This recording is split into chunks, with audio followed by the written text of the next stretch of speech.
잠언 24장 지략, 방관, 인내라는 세 주제에 대해서 공부하겠습니다. 자, 먼저 5절에서 6절 같이 읽겠습니다.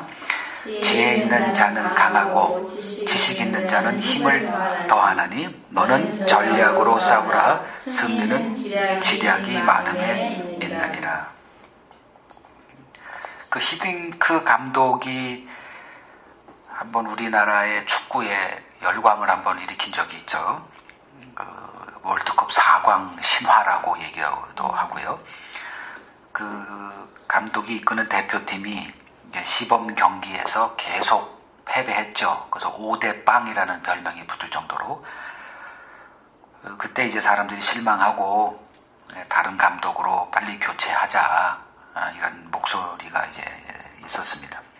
그러나 그가 이끄는 한국 축구팀이 월드컵 4강에 오르게 되자 그가 처음에 왜 그토록 고집을 피우며 팀의 체력을 보강하는 일에 매달렸는지를 이제 이해하게 되고, 온 나라가 히딩크 리더십 또 그의 지략을 배우는 광풍에 휩싸인 적도 있었습니다.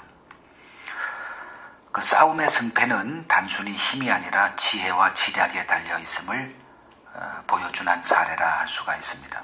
이제 오늘 본문 전략으로 싸우라. 승리는 지략이 많음에 있다. 군사력이 아니라 지략에 달려 있다. 이렇게 얘기를 합니다. 자, 우리는 지금 인간의 지혜를 배우는 게 아니라 하나님의 지혜를 배우는 사람들이기 때문에 이 구절을 보시고 그 주제를 한번 연관성이 있는지 보겠습니다. 로마서 11장 33절에서 36절. 로마서 11장 33절에서 36절 같이 읽죠. 깊도다 하나님의 지혜와 지식의 풍성함이요 그의 판단은 헤아리지 못할 것이며 그의 길은 찾지 못할 것이로다. 누가 주의 마음을 알았느냐? 누가 그의 모사가 되었느냐? 누가 주께 먼저 드려서 갚으심을 받겠느냐? 이는 만물이 주에게서 나오고 주로 말미암고 주에게로 돌아감이라. 그에게 영광이 세세에 있을지어다. 아멘. 지금 33절을 보면 사도 바울이 그 감탄하는 내용이 나와요. 뭘 보고 감탄했느냐? 하나님의 지혜와 지식의 풍성함에 대해서 감탄을 하고 있습니다. 그러면 사도 바울이 단복했던 하나님의 지혜, 하나님의 지식, 무엇을 말하는 걸까요? 그러니까 일반적이라면 반복하지 않죠. 뭐 뻔한 건데 그가 발견했던 그 하나님의 지혜,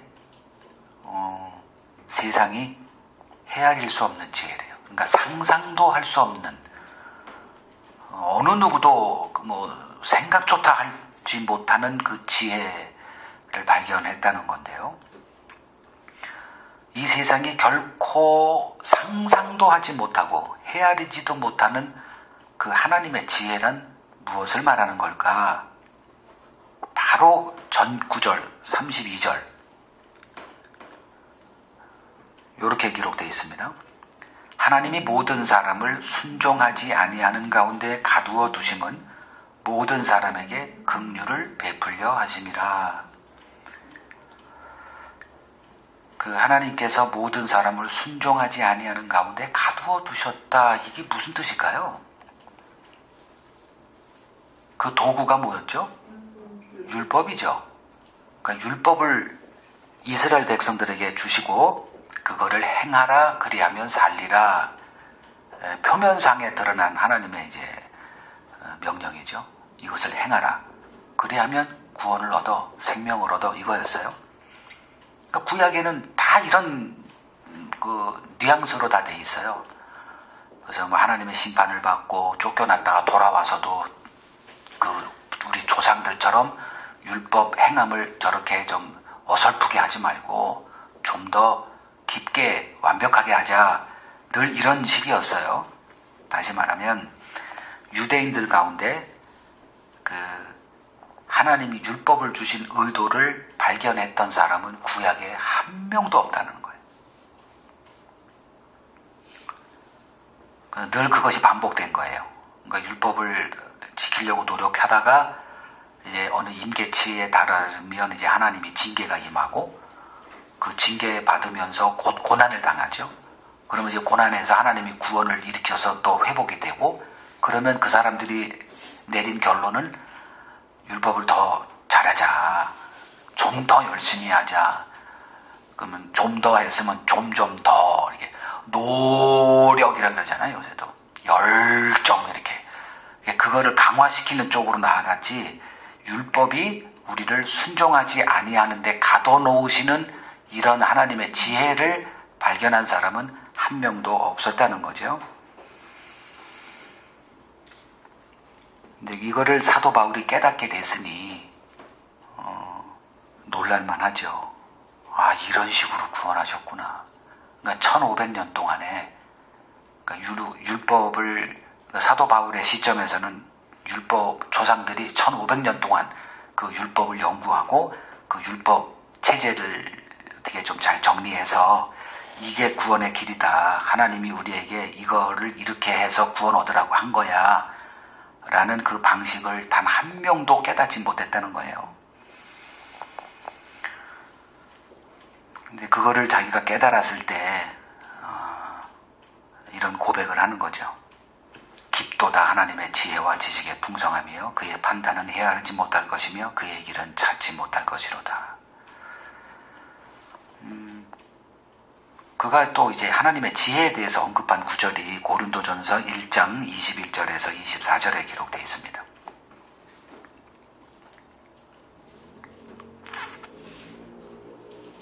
보면 하나님의 지혜에 있어서는 이 세상이 자기 지혜로 하나님을 알지 못하므로 하나님께서 전도에 미련한 것으로 믿는 자들을 구원하시기를 기뻐하셨도다. 유대인은 표적을 구하고 헬라인은 지혜를 찾으나 우리는 십자가에 못 박힌 그리스도를 전하니 유대인에게는 거리끼는 것이요 이방인에게는 미련한 것이로되 오직 부르심을 받은 자들에게는 유대인이나 헬라인이나 그리스도는 하나님의 능력이요 하나님의 지혜니라. 십자가에 못 박혀 죽은 예수를 구원의 기준이 되게 하신 하나님의 뜻은 이 세상 지혜로 헤아려질 수 있는 것이 아니다. 지금 그 얘기를 하고 있습니다. 근데 문제는 뭐냐면 오늘날 교회 다니는 사람들에게 이 십자가의 이 복음은 너무나 당연한 거예요.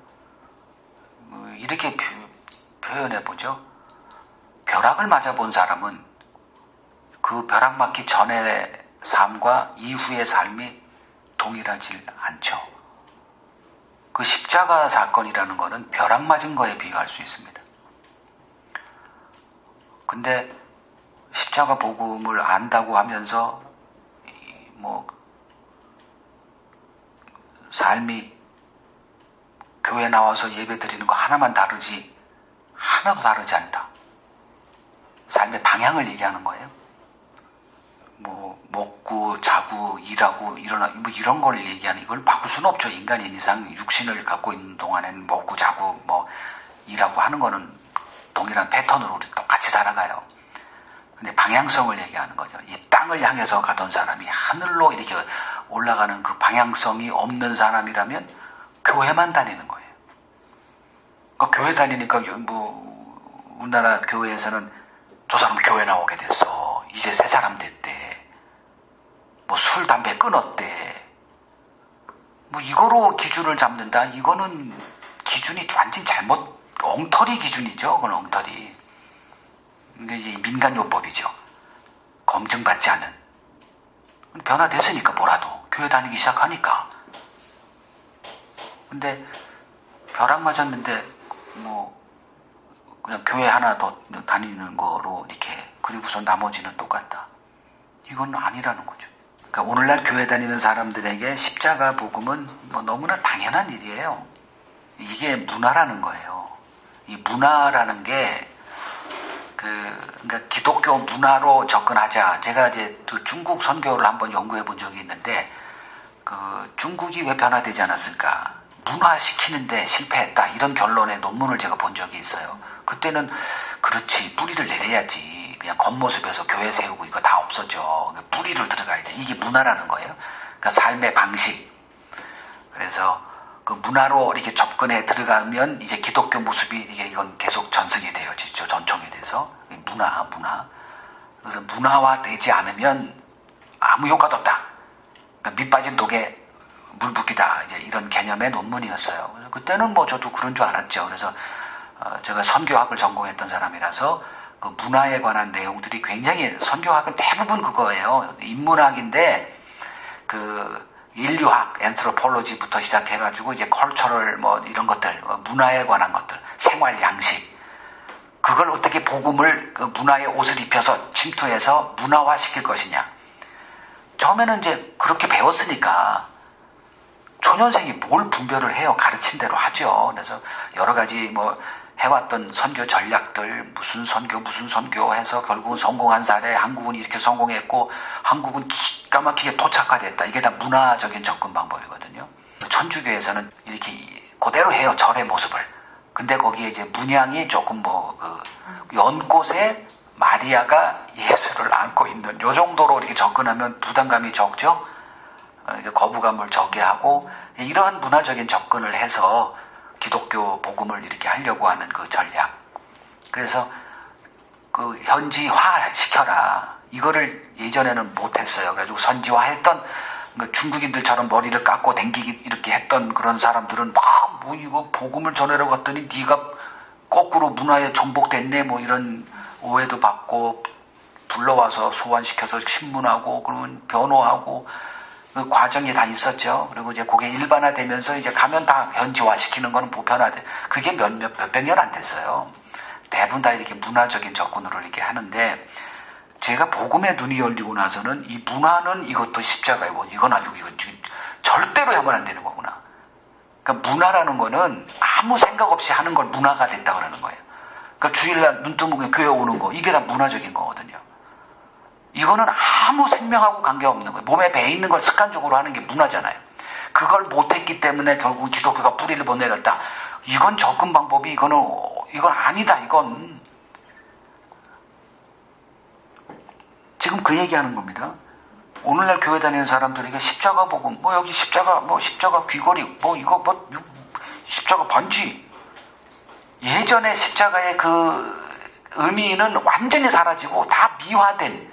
그래서 성경이 증언하고 있는 십자가 복음은 이 세상과 하나도 일치되지 않아요. 십자가 복음이 그 세상 문화를 죽이거나 아니면 세상 문화가 십자가 복음을 죽여버리거나 이 둘 중에 하나예요. 이게 타협이라는 게 불가능한데 우리는 그렇게 하죠.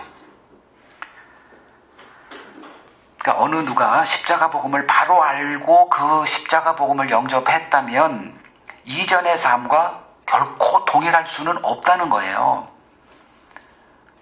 근데 오늘날은 뭐 십자가 복음 원하는 다 알아요. 뭐 십자가의 의미 뭐 이렇게 그냥 하니까 새신자 교육 가서 이렇게 몇 주 다니면 다 알아요. 그리고선 하는데 내용은 똑같죠. 뭐 성경의 내용 그대로 하는 거고 예수님의 십자가의 의미가 뭔지 이렇게 하는데 그거를 이렇게 듣고 내가 학습해서 거기서 시험 봐서 100점 맞는다고 과연 생명이 그거와 연관이 되느냐는 아니라는 거죠. 복음은 우리의 사고 체제를 바꿔놓습니다. 그 사고 체제가 바뀌지 않고 뭔가를 기독교는 이런 거야 라고 공부하죠. 복음을 영접한 후의 삶이 이전과 하나도 다르지 않다. 달라진 것이라고는 주일에 교회 다니는 것뿐이다. 그러면 그는 복음을 아는 자가 아니죠. 복음을 알았다는 것은 측량할 수 없는 하나님의 지혜의 눈이 열렸다는 것을 말하기 때문에 이러한 측면에서 우리가 나를 확인하고 또 사람들을 이렇게 좀 분별하고자 할 때는 얘기가 달라지죠. 그러니까 재미난 영화를 봐도 막 돌아와가지고 사람들에게 얘기하잖아요. 근데 복음을 알게 됐다는 게 재미난 영화의 그 수준이더냐 이거죠. 그러니까 입이 열리게 돼 있어요. 이게 변화가 되는 게 그런 것들이죠. 그런 예는 성경에 수도 없이 많아요. 근데 이제 차원이 좀 다른 게 있죠. 니고데모가 거듭남에 대해서 알게 됐을 겁니다. 근데 그가 뭘 했다는 건 없어요. 근데 사마리아 여인은 물동이를 집어던지고 동네 사람들을 예수에게 데려올 정도의 그런 모습을 보였어요. 그러니까 어떤 이런 게 정형화돼 이게 답이다라고 말할 수는 없어요. 사람마다 다 이제 어떤 게 좀 다르지만, 그러나 쭉 보면은 니고데모도 어떻게 했죠? 예수님이 처형되고 나서 향료를 가지고 찾아왔어요. 이거는 날 죽이세요, 이 소리랑 똑같은 거예요. 이 문화를, 그때 당시의 문화를 좀 알면은 이게 무슨 의미인가, 바리새인 됨을 포기할 정도로 출교될 각오하고 예수님의 그 장례식에 참여했던 자예요. 이거는 이런 변화가 있느냐 이걸 얘기하는 거죠. 그리고 이제 고린도전서 1장 19절에서 24절을 통해서 이 세상 지혜 그리고 하나님의 지혜는 무엇이 다른가 한번 보겠습니다. 고린도전서 1장 19절에서 24절 보죠. 기록된 바 내가 지혜 있는 자들의 지혜를 멸하고 총명한 자들의 총명을 폐하리라 하였으니 지혜 있는 자가 어디 있느냐, 선비가 어디 있느냐, 이 세대의 변론가가 어디 있느냐. 하나님께서 이 세상의 지혜를 미련하게 하신 것이 아니냐. 하나님의 지혜에 있어서는 이 세상이 자기 지혜로 하나님을 알지 못하므로 하나님께서 전도에 미련한 것으로 믿는 자들을 구원하시기를 기뻐하셨도다. 유대인은 표적을 구하고 헬라인은 지혜를 찾으나 우리는 십자가에 못 박힌 그리스도를 전하니 유대인에게는 거리끼는 것이요 이방인에게는 미련한 것이로되 오직 부르심을 받은 자들에게는 유대인이나 헬라인이나 그리스도는 하나님의 능력이요 하나님의 지혜니라. 자, 세상 지혜 20절에 그 끝부분에 보면 하나님께서 이 세상 지혜를 미련하게 했다. 그러니까 하나님의 지혜가 드러나는 순간 이 세상이 신주단지같이 여기는 이 세상 지혜가 미련하게 등장했다는 거예요. 뭐의 관점에서? 하나님의 구원의 관점에서 이 세상 지혜로는 하나님의 구원의 방식을 상상도 못하더라. 그러면 이 세상 지혜는 뭐고 하나님의 지혜는 뭘까요? 그 차이점을 한번 찾아보자면은 이 세상 지혜가 지향하는 게 있어요. 이 세상 지혜는 뭘 얘기를 하냐면 현실의 삶에 필요한 실용적인 것을 말해요.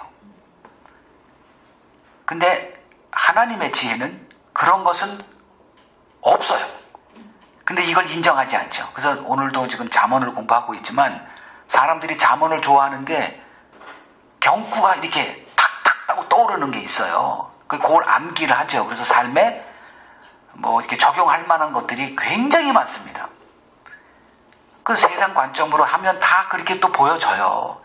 저는 100% 그걸 거부하고 지금 하나님의 관점에서 하다 보니까 너무 인위적이다 뭐 이런 소리도 저도 듣기도 하는데, 솔직한 말로는 더 인위적이어야 되는데 제 실력이 그거밖에 안 돼서 요 정도입니다. 저는 이렇게 얘기를 해요. 그럼 하나님의 지혜는 뭐냐 이거죠? 하나님의 나라에 유용한 지혜예요. 당연한 거죠. 이 세상 지혜는 이 땅의 삶에 필요한 지혜예요. 근데 이 땅은 하나님이 어떻게 규정하셨어요? 그 땅에서 나와 이렇게 얘기하는데 그 땅 지혜를 배우러 성경을 배운다? 이거는 말도 안 되는 얘기죠. 하나님의 지혜는, 그러니까 하나님의 관심사는 하늘에 속한 나라예요. 하나님의 나라. 거기에 필요한 지혜를 하나님이 들고 오신 거예요. 그 사람들이 이제 판단하죠. 예수님 두 가지가 다 동시에 이렇게 나왔어요. 오병이어의 지혜가 딱 등장을 하고 그 사람들이 막 따라와요. 그때 예수님이 하늘의 지혜를 툭 던집니다. 내 살을 먹고 내 피를 마셔. 이게 동시에 딱 등장해요. 그러니까 이 땅에 필요한 거 먹고 살아야 되는데 오병이어 기적을 행해요. 그 예수의 지혜에 매료가 돼가지고 따라왔던 사람이 입을 열어서 하늘의 지혜를 선포하는 순간에 다 버리고 갑니다. 거기서 판정이 되는 거예요. 그러니까 교회 다니는 게 뭐 좋은 게 있으니까 사람이 몰려오죠. 좋은 게 있으니까 많이 오겠지. 뭐 그랬다가 이제 거기서 멈춰서 그냥 이렇게 하고 교회 생활 하고 그러면 얻는 게 참 많아요. 목사님 설교 들어도 생활에 필요한 것들을 막 얘기를 해요. 뭐 어떻게 복받아라, 어떻게 성공하냐, 어떤 사람 뭐 간증도 나오게 하고, 뭐 교회가 커지면 여러 종류에서 성공한 사람들이 뭐 많아요. 그럼 그 사람들 이렇게 앞에서 간증도 하게 하고 세미나도 열고 법률 세미나, 뭐 생활 정보 세미나, 온갖 거 뭐 그냥. 그러면 정보가 많죠. 이게 다 오병이어의 이렇게 표적을 오병이어의 표적이죠. 땅에 속한 표적. 그거로 와서 이렇게 교회 생활하면서 유익을 누리고, 그리고 죽으면 또 천국 간다니까. 그 천국은 땅에 속한 천국이지 하늘에 속한 천국이 아니거든요. 그러니까 이 세상과 하나님의 나라가 서로 적대적인 관계에 있다는 거, 이걸 우리가 분명히 알아야 되는 거죠. 교회는 이 땅에 속한 자들이 아니다. 그래서 다른 지혜를 이제 따라서 사는 거죠. 그러니까 서로 적대적인 관계에 있기 때문에 이 세상은 하나님의 지혜를 용납하지 않습니다. 그래서 그리스도 안에 숨겨져 있는 그 지혜는 이 세상을 파괴하는 지혜예요. 이거를 이제 알고 있느냐? 그때부터는 이제 성경을 좀 색다르게 이제 보게 될 수밖에 없어요. 예수님이 갖고 온 지혜가 뭐예요? 이 세상은 화평을 원하는 지혜를 추구해요. 근데 예수님이 내가 화평을 주러 온 줄로 생각하지 마. 화평이 아니라 분열을 시키러 왔어. 그리고선 얘기하죠. 가정이란 단위, 그 핵 단위부터 파괴를 시키는 능력으로 온 거예요. 이제 두 번째로 가겠습니다. 11절에서 12절 방관이라는 주제. 뭐 누가 뭔 일이 있어서 상관도 않는 방관. 읽겠습니다. 11절에서 12절. 너는 사망으로 끌려가는 자를 건져주며 살육을 당하게 된 자를 구원하지 아니하려고 하지 말라. 내가 말하기를 나는 그것을 알지 못하였노라 할지라도 마음을 저울질하시는 이가 어찌 통찰하지 못하시겠으며 내 영혼을 지키시는 이가 어찌 알지 못하시겠느냐. 그가 각 사람의 행위대로 보응하시리라. 그 이스라엘은 이웃을 자기 몸과 같이 사랑하라는 하나님의 율법을 실천하며 살아야 했던 자들입니다. 사망에 놓여있는 자를 보면서 사망의 길로 가는 자를 보면서 방관한다면 하나님의 보응을 피할 수가 없었습니다. 이것이 율법 언약 아래 놓여있는 이스라엘의 운명이었고 구약의 이스라엘 역사에서 그것을 어긴 그들에게 하나님이 보응하시는 것, 이거를 이스라엘 역사를 통해서 그대로 확인할 수 있습니다. 자, 누가복음 10장 25절에서 37절을 보고 이스라엘이 하나님의 심판을 피할 수 없었던 이유를 한번 찾아보죠. 누가복음 10장 25절에서 37절은 선한 사마리아인의 비유입니다. 제가 질문을 드리겠습니다. 이 비유에 등장하는 강도 만난 사람, 반 죽어있는 사람이죠. 누구를 말하는 걸까? 자, 설명을 제가 드릴게요. 일단은 이제 그림을 한번 그려보죠. 예루살렘에서 여리고 성으로 가는 어떤 사람이 강도를 만나가지고 이제 반 죽음에 대해서 쓰러져 있어요. 그때 이제 바리새인이 지나가는데 그냥 지나가요. 레위인이 보고도 그냥 지나가. 왜 지나갔는지 설명 없어요. 우리가 이제 해석을 해야 돼요. 근데 그 사람은 불쌍히 여겨서 뭘 해요. 그래가지고 뭐 자기 돈 다 투자해서 여인수까지 가가지고 자기는 급한 일로 가야 되는데 치료해줘, 밥 주고 숙소 제공해줘. 그리고 돌아와서 그 비용을 다 내가 낼게. 그러니까 내 몸을, 그 이웃을 내 몸같이 사랑한 대명사로 그 사마리아인이 등장을 하죠. 그래 놓고 여기서 누가 내 이웃이냐? 그랬더니 자비를 베푼 그 사람이죠. 뭐 누구든지 다 답을 할 수 있는 거예요. 그러면 우리가 이 비유 안으로 좀 들어가서 바리새인과 레위인에게 이 사람은 어떻게 안 보인 거죠? 불쌍하게 안 보였다는 거죠. 그 사마리아인이 그를 이렇게 했다는 거는 그가 불쌍한 자로 보였기 때문에 가서 도와줬던 거예요. 그러니까 결국은 불쌍함이라는 게 이게 그건데, 자, 바리새인과 레위인이 그를 보고 불쌍히 여기지 않았다는 게 왜 그럴까요? 불쌍하게 보였으면 가요. 근데 안 불쌍했다니까요. 안 불쌍했다가 무슨 뜻이냐면, 보세요. 마태복음 9장 36절을 보세요.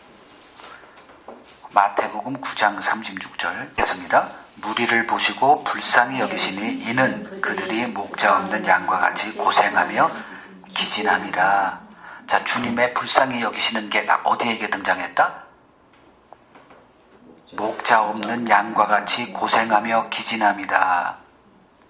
자, 여기에서 목자 없는 양이었기 때문에 고생하고 기진합니다. 무슨 뜻일까요? 가난하다는 거 아무 상관없어요. 병들었다는 것도 아무 상관없어요.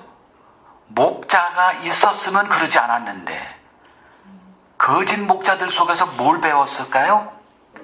행함으로 구원 얻는다는 이 바리새인 레위인들의 가르침을 받은 자들을, 강도 만난 자들, 그들에게 그들은 불쌍한 자가 아니라 복받은 자들이에요.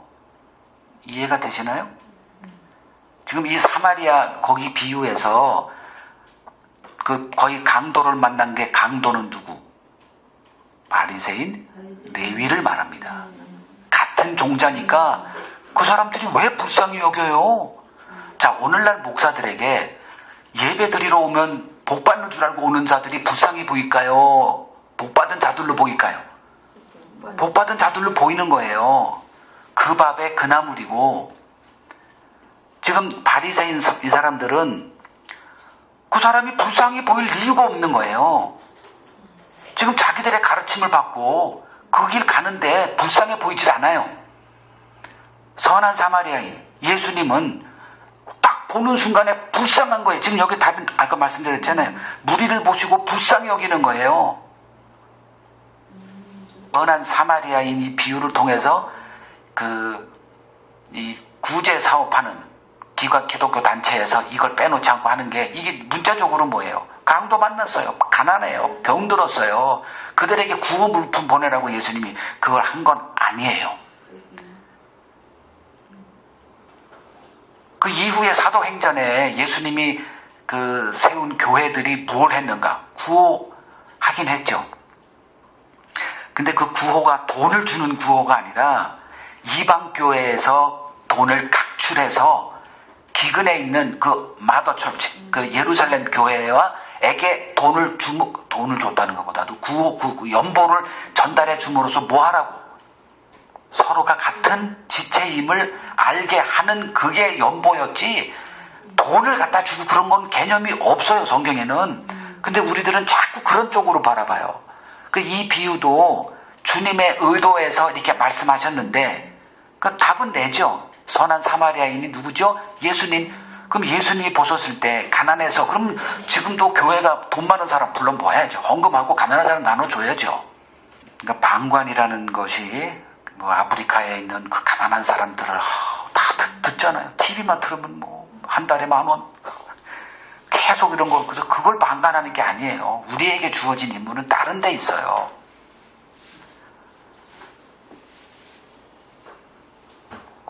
이제 세 번째 주제로 갑니다. 16절 읽겠습니다. 대저 의인은 7번 넘어질지라도 다시 일어나려니와 악인은 재앙으로 말미암아 엎드러지느니라. 자, 7번 정도 넘어지면 웬만한 사람이면 됐다, 그리고 포기하기 마련입니다. 그런데 7번 넘어져도 다시 일어나는 자가 있대요.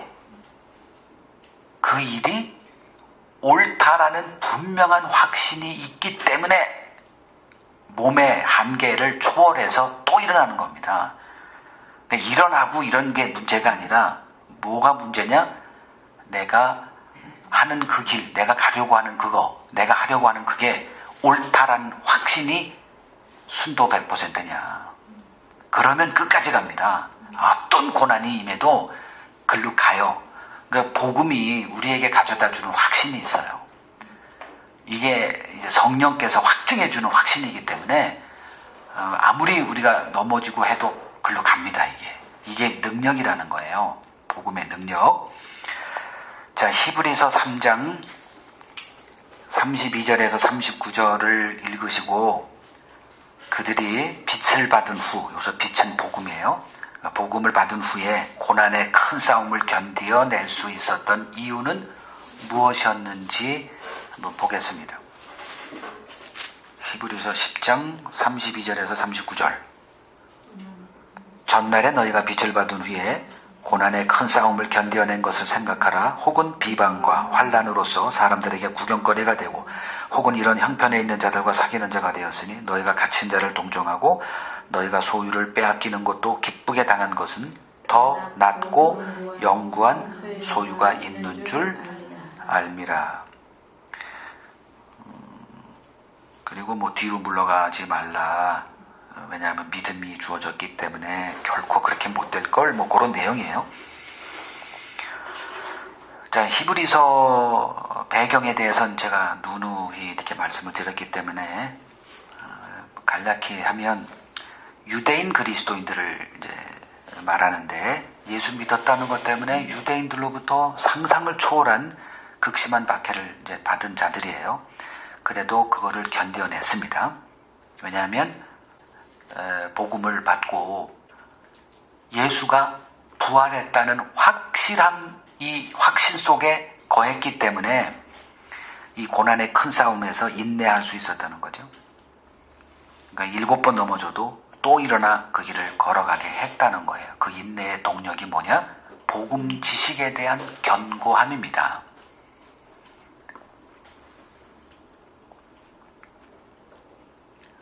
그러니까 사도들이 했던 게 뭘까? 뭐 헛된 위로 덕담, 그게 아니에요.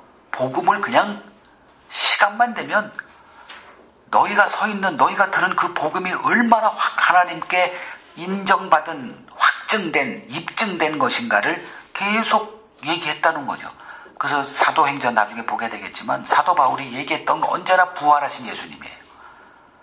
그 부활 때문에 이 부활의 확신 속에서 예수님이 했던 모든 것들이 다 하나님께 인정받은 것으로 살아났죠. 그래서 그 길을 가는 거예요. 자, 마지막 구절 보죠. 로마서 8장 18절을 보시고, 신자는 무엇을 바라보고 사는 자여야 되느냐. 로마서 8장 18절 읽겠습니다. 생각하건대 현재의 고난은 장차 우리에게 나타날 영광과 비교할 수 없도다. 현재의 고난이 있고요, 앞으로 소망하는 영광이 있대요. 근데 그 영광, 그리고 지금 받는 고난, 게임이 안 된대요. 그래서 간다는 거예요. 그러면 앞으로 우리에게 나타날, 장차라 그랬죠. 앞으로 우리에게 나타날 영광, 우리를 기다리고 있는 그 영광, 우리에게 주어질 그 영광, 뭘 얘기하는 거죠?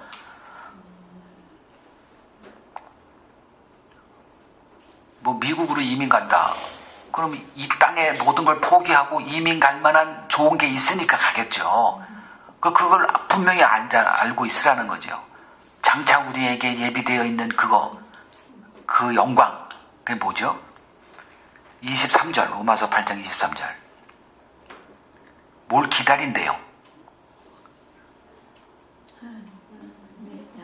양자 될 것, 곧 우리 몸의 속량을 기다린다. 그러니까 우리가 지금 오토 타는 거예요. 그러니까 티켓은 받아놨다는 거예요. 근데 티켓 받다고 영화를 본 건 아니죠. 우리는 맛본다는 건 상상으로 맛볼 수는 있어요. 근데 그 상상은 너무나 초라해요, 솔직히 말하면.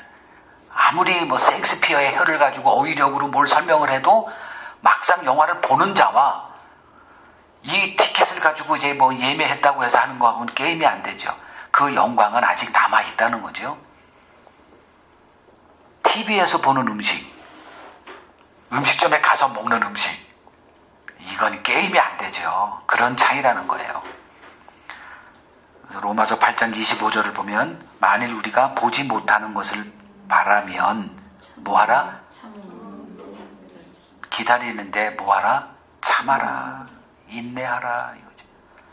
이 정도로 얘기하면 제가 왜 고난에 대해서 이렇게 얘기를 하는지, 그건 뭐 들을 때, 설교 들을 때 위로되고 뭐 하나님이 좋은 곳으로 할 거야, 걱정하지 마, 이런 소리 듣는들 현실은 고난일 텐데, 그런 덕담 뭐 위주의 설교가 뭐 무슨 의미가 있겠어요.